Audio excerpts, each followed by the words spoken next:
Hello everyone, welcome back to my channel. Today's video is about top 10 dark truth behind nursery rhymes. But before we get into today's video, to those who are new to this channel, please feel free to click on the subscribe button and hit the notification bell so that you would be notified about the latest updates. So without any delay, let's get right into the video.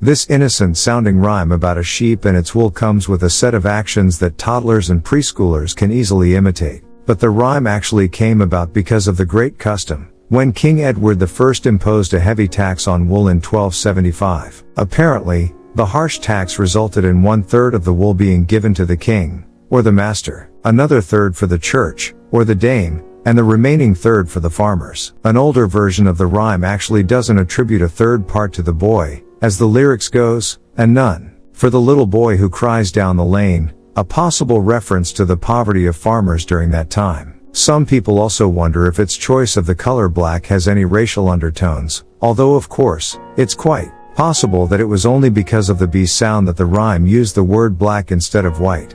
Who knows?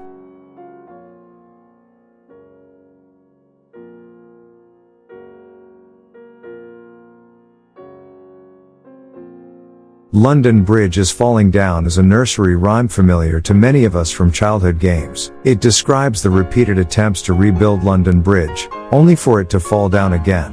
While it might seem like a simple children's song, the rhyme actually stems from the real history of the London Bridge, which has undergone several reconstructions over the centuries. The line "build it up with silver and gold" suggests the substantial resources that were invested in its construction. The materials mentioned in the rhyme are wood, clay, and iron, which symbolize the different phases of construction and repair the bridge has undergone throughout history. There are various theories about what the rhyme could be referencing. One popular theory suggests that it speaks to the numerous Viking attacks that the bridge withstood in the early medieval period. Another theory points to natural disasters, such as fires and floods, which were common threats to the bridge's structure before modern engineering solutions were available. Some interpretations of the rhyme even explore the idea of human sacrifice. It was believed by some that burying people within the bridge's foundations would ensure its stability and durability, which is a practice reported in several ancient cultures, though there's no concrete evidence to support this was the case with London Bridge.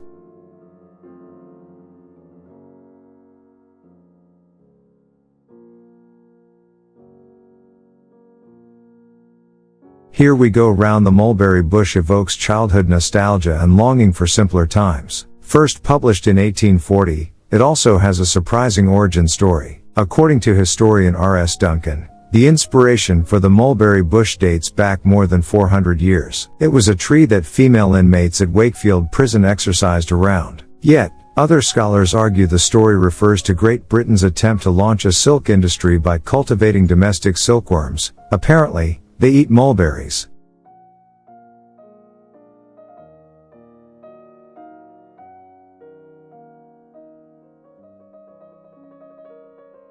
Mary, Mary, quite contrary, might sound like a playful tease directed at someone named Mary, but some theories suggest it's more than just a simple nursery rhyme. This verse is speculated to be linked to Queen Mary I of England, known as Bloody Mary for her harsh methods in trying to restore Catholicism in England during her reign in the 16th century. The line "How does your garden grow?"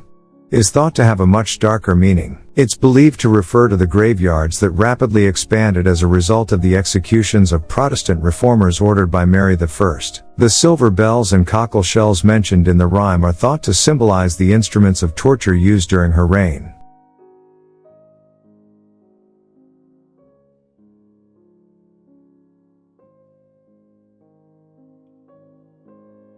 When you hear the name Humpty Dumpty, a whimsical egg-shaped character sitting on a wall likely comes to mind. But this nursery rhyme is borrowed straight from military history.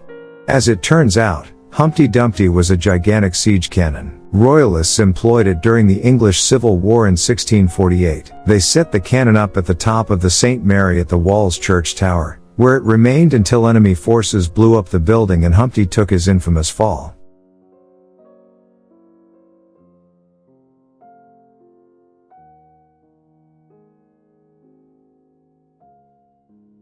If you ever wondered why this nursery rhyme ends with Jack breaking his crown and Jill coming tumbling after him, it's probably because it has less than sunshiny origins in the first place. One theory is that it talks about the French Revolution, when Louis XVI of France and his wife Marie Antoinette were convicted of treason and consequently beheaded, the reference to Jack's losing his crown, and Jill tumbling after him. However, the rhyme is said to have been in existence at least 30 years before that event. An alternative origin story is that it's a parody on the reformation of tax laws on liquid measures during the reign of King Charles I.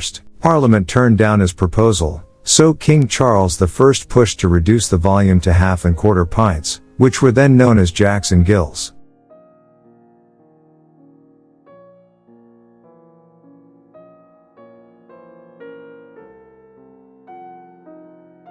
Old Mother Hubbard is a nursery rhyme about an old woman who goes to her cupboard to get her poor dog a bone, only to find the cupboard bare. As the story progresses, the dog's antics become increasingly absurd. However, beyond its surface-level entertainment, some believe this rhyme might have originated as a piece of political satire, reflecting the state of England under King Henry VIII, with Old Mother Hubbard symbolizing Cardinal Thomas Wolsey. Cardinal Wolsey was a significant figure during Henry VIII's reign, serving as the king's chief advisor. He fell from favor, however, due to his inability to secure the king's divorce from Catherine of Aragon, which Henry VIII desired to marry Anne Boleyn. In this interpretation, the cupboard represents Wolsey's failure to obtain the annulment from the Pope, leaving the king, represented by the dog, disappointed and without the solution he sought.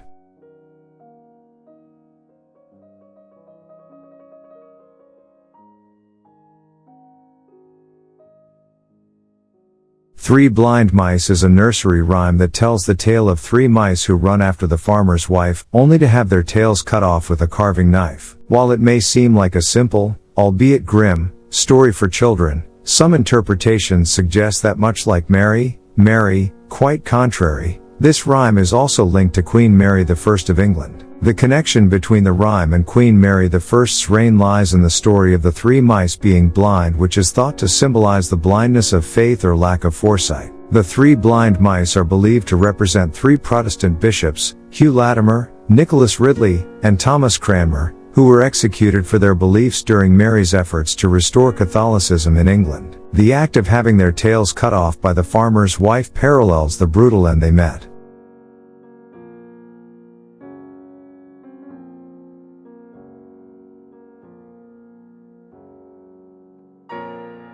Ring Around the Rosie is a nursery rhyme many of us remember from our childhood, often sung while holding hands, circling, and then falling down laughing at the end. But behind the playful actions and the catchy tune lies a speculated connection to a much darker period in history, which is the Great Plague. The words Ring Around the Rosie are thought to describe the red rash that was a telltale sign of the plague, a devastating disease that swept through Europe in the 14th century. A pocket full of posies refers to the common practice of carrying flowers or herbs, believed to ward off the disease or mask its foul smell. Finally, ashes, we all fall down suggests the grim reality of death that came with the plague, with many interpreting the falling down as a metaphor for succumbing to the illness. It's important to note, however, that it remains a subject of debate among historians.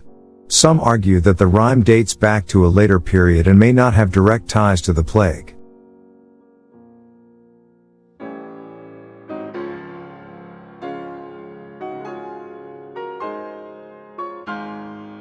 The rhyme is believed to be about the persecution of Catholic priests who would say their prayers while hidden in secret rooms in the houses of Catholic nobles. But as the poem suggests, if they were found they would thrown down the stairs and likely executed. Okay guys, that is all for today's video.